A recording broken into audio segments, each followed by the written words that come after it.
family that all Muslims believe they are pure and they have significant, if not the most significant thing in Islam, among Muslims I'm talking. From that household, we had Al-Imam Zayn al-Abidin. Subhanallah, in Karbala, on the 10th of Muharram, Al-Imam Zayn al-Abidin was so sick to a point he could not stand up. They say it is the wisdom of Allah for that Imam to get sick, so he will be among as-sabaya that went from Karbala to Al-Kufa and from Al-Kufa to Damascus in Syria. And he was a witness in that battlefield. And there is more important to it, and this is more significant. Allah preserved him to be the Imam, to lead and guide the Muslimin. You tell me, how did he guide the Muslimin? Look what Imam Zayn al-Abidin alayhi salam gave us. Some people, they think Imam Zayn al-Abidin was at home crying all the time and he was isolated from the society, afraid of Bani Umayyah. That's not the case. From day one, Al-Imam Ali alayhi salam, even he was sick and he was a prisoner with the Sabaya. When they took him to Ibn Ziyad is the governor of Yazid in Al-Kufa nowadays, the governor of Yazid. And Ibn Ziyad, he hated Ahl al-Bayt to the last drop. So when Zainab, the woman, the kids, Zayn al-Abidin, was in the castle or Bayt al-Imara of Ibn Ziyad, he looked at him. Ibn Ziyad said, "Who are you?" He said, "I am Ali ibn al-Husayn." What did Ibn Ziyad say? He said, "Didn't Allah kill Ali ibn al-Husayn?" Imam al-Husayn had many kids and so many, and they were named Ali. Even al-Tufl al-Radi', according to some narrations, was Ali al-Radi', the infant. Ali or Abdullah, some people they say. Ali al-Akbar, al-Imam Zayn al-Abidin, Ali al-Tufl al-Radi'. So he told al-Imam Zayn al-Abidin, "Didn't Allah kill Ali ibn al-Husayn?" What did Imam Zayn al-Abidin do? He did not say, "You know what, this is a bad guy and I should not answer and I am humiliated and I'm afraid of his, sword and I'm afraid of his punishment." He stood up in a very clear statement. He said, "I had a brother, his name also Ali, was killed by the people." So Ibn Ziyad, representing Bani Umayyah, he was saying, Allah killed Ali ibn al-Husayn, Ali al-Akbar. Imam al-Sajjad, what did he say? He was correcting very important عقيدة, belief.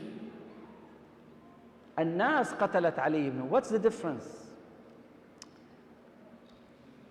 This is a big subject, but we wrap it up quickly. Bani Umayyah, they start ruling as a clear rulers from Muawiyah bin Abi Sufyan. Abu Sufyan, he converted to Islam in the last days of Da'wah almost. Then Muawiyah, his son as well. Muawiyah bin Abi Sufyan, his mom is Hind. Hind is the one that ordered her slave to kill Hamza, the uncle of the Prophet, and she cut him open and she chewed his liver. As that bad. Those Bani Umayyah. So Al-Imam Zayn al-Abidin, he knew all the heritage, bad heritage from the الشجرة الملعونة في القرآن. But he was trying to correct the society when it comes to Aqidah. Why? In order for Muawiyah to make people quiet, what did he used to tell them? He used to tweak the concept of al-qada wal-qadar. We Muslims, we believe in qada wa qadar, which is the fate. We believe in fate. Yet we believe big portion of our life is because of our dua, our sadaqah, our work, our choice. It's not everything is fate, you cannot escape. This is wrong understanding of fate. Yani they say, usually the question, if Allah knows everything, that means my life is predetermined. I have no choice because Allah knows everything. Isn't that the question? One of the scholars, he gave very nice metaphoric or analogy. He said, let's say I'm an instructor. From day one, I look at my students. Because of my experience, I said, that guy, you are gonna fail this semester. Allah, nowadays in USA, they will sue him. But back then, there was no suing. Okay, he looked at his student. From his experience, he knew that that student will fail. By the end of the semester, that guy failed. Do I blame the instructor or the student? If the instructor knew ahead of time that this is a bad student, does it mean he's forcing him to be bad? No. You are not doing your homework, you are not doing your assignment, you are not studying, you are not showing up, you are always absent. Being all-knowing does not mean I'm forcing you. And the proof, I told you, get involved in dua, supplicate, pay sadaqah, ask me, do your homework. وَقُلْ اعْمَلُوا فَسَيَرَى اللَّهُ عَمَلَكُمْ وَرَسُولُهُ وَالْمُؤْمِنُونَ. Muawiyah, he tweaked that. Because he wants to be the Khalifa and no objections, he made it look like to be Khalifa is a fate. You are not allowed to object, because if you object me, you are objecting what? The will of Allah. Until now, we have people, they misunderstand al-qada wal-qadar. Till now, we have people, they think if there is a bad Khalifa or something wrong in the society, just be quiet. This is from Allah. Allah says, ذَلِكَ بِمَا قَدَّمَتْ يَدَاكَ وَأَنَّ اللَّهَ لَيْسَ بِظَلَّامٍ لِلْعَبِيدِ. Allah will never force upon you or impose upon you a bad person and you should be quiet. This is against Shia school of thought. So Muawiyah took advantage of that. He started tweaking the concept of qada. You are poor, not because I'm stealing your money, because I'm building a castle and I have gold in my khazina. No, you are poor, it's from Allah. Yes. So at the same token, in Karbala, what happened to Imam Hussein? They start marketing a wrong story. Imam Hussein was killed, as they claim, because of what? Oh, it's qada wa qadar. يعني ما خصوا يزيد بعد والعياذ بالله. So here we see the narration. Ibn Ziyad, what did he say? Didn't Allah kill whom? Ali ibn al-Hussein. Where did he get this concept from? That's Bani Umayyah. Imam corrected this aqidah. He said, قَدْ قَتَلَهُ النَّاسِ Allah يتوفى الأنفس حين موتها والتي لم تمت في منامها. شو يعني بس هو يعني Allah بيقتل كل العالم إذا I want to go with this story. But there is a cause and reason behind it. And your people are the reason. So this is the way he corrected al-aqidah in the society. Another way, another approaches were through dua, brothers and sisters. This is a big story. Maybe we are not in the time of Yazid. Maybe we are not in the time where that big tragedy happened.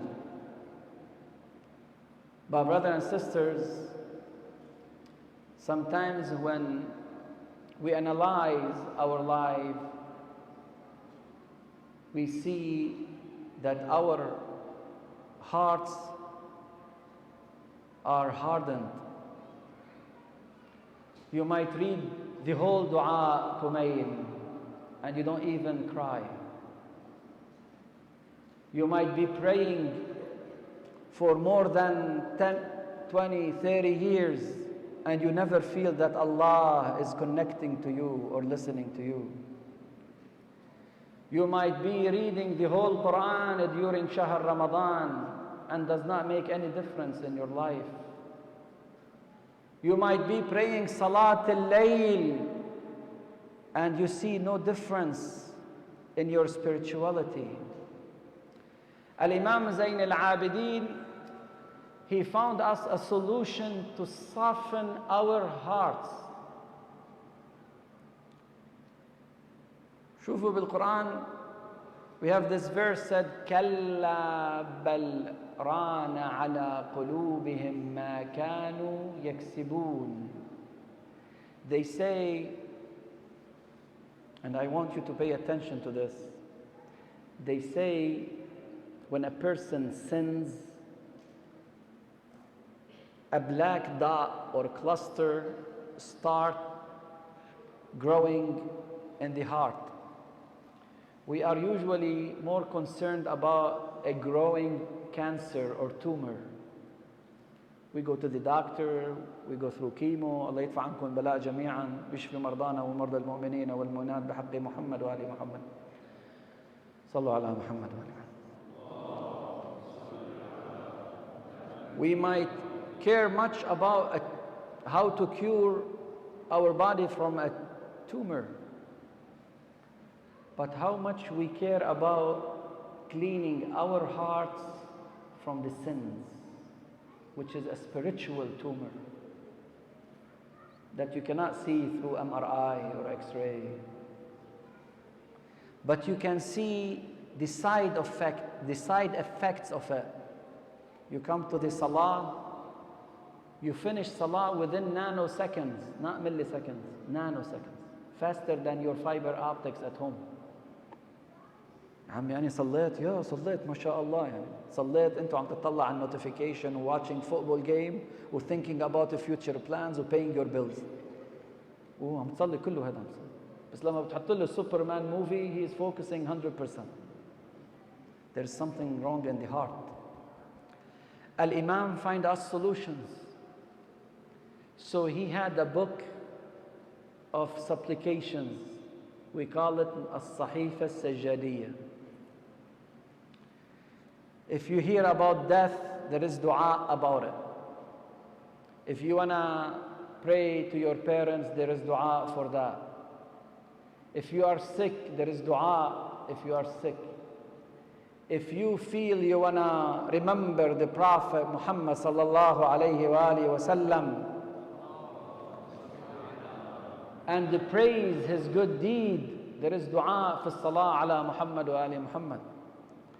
If you want to find a supplication to get out of the troubles, there is dua for that.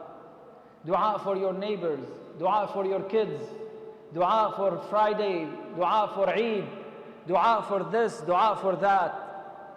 And then Al-Imam Zayn al-Abidin, brothers and sisters, is going to ask us all, are you aware of this As-Sahifa As-Sajjadiyya? When was the last time you opened it? Do you memorize anything from it? Some people, their relation with Allah, oh Allah, be merciful. Oh Allah, I want rizq. Oh Allah, make me pass this exam. Oh Allah, I need a wife. Al-Imam Zayn al-Abidin took us different route. Dua is a school where your spirituality improves and get enhanced. Dua is not just about asking Allah. Dua is to get connected to Allah in a way you know how humble you should be and weak you are and poor you are, and how much Allah is the caring, is the strong and rich. You talk to Allah not just about your needs. You build love relation. You love Allah. You love talking to Him.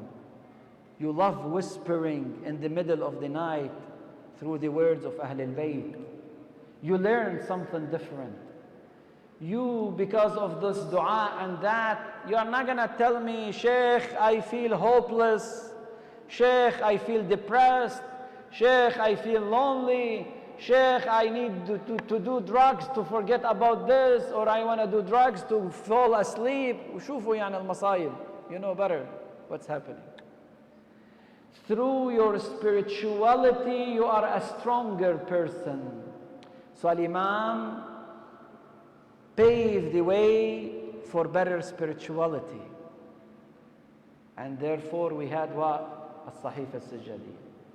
The last, we have too many things to talk about Imam Zayn al-Abidin, but one of the most important things, Al-Imam was active in the society, brothers and sisters. You cannot be a mu'min and you are staying in your basement enjoying salah, siyam, ibadah. As a mu'min, you have to be active and you have to be proactive. You have to share your experiences, your knowledge, your strength, your power, your education, what you know with the community. Because at a point when you eat from the trees that your parents at a point planted, you are required to plant more trees so upcoming generations can eat from. You have no right to be passive, careless. Al-Imam Zayn al-Abidin, even he was in As-Sabi, he was to spread the message of Ahlul Bayt. Even he is standing before Ibn Ziyad, he was not afraid. He said it in a proper way. Even in the time of Bani Umayyah, he looked what the society was in need of, spirituality. He gave them a Sahifa As-Sajjadiyya. He gave them huquq, the rights for, rights of your mom, dad, the rights on, of your every organ in your body, the rights of your neighbors. He made it very clear. Also, they say he used to buy slaves, teach them about Islam and Ahlul Bayt, and let them free. And some mention thousands of them. Always, Al-Imam is telling us, be creative. Do not let problems, circumstances hinder your progress. Do not look at problems as roadblocks and impediment. Circumvent that. Find another solutions. Find alternatives. Your life is short. Be creative.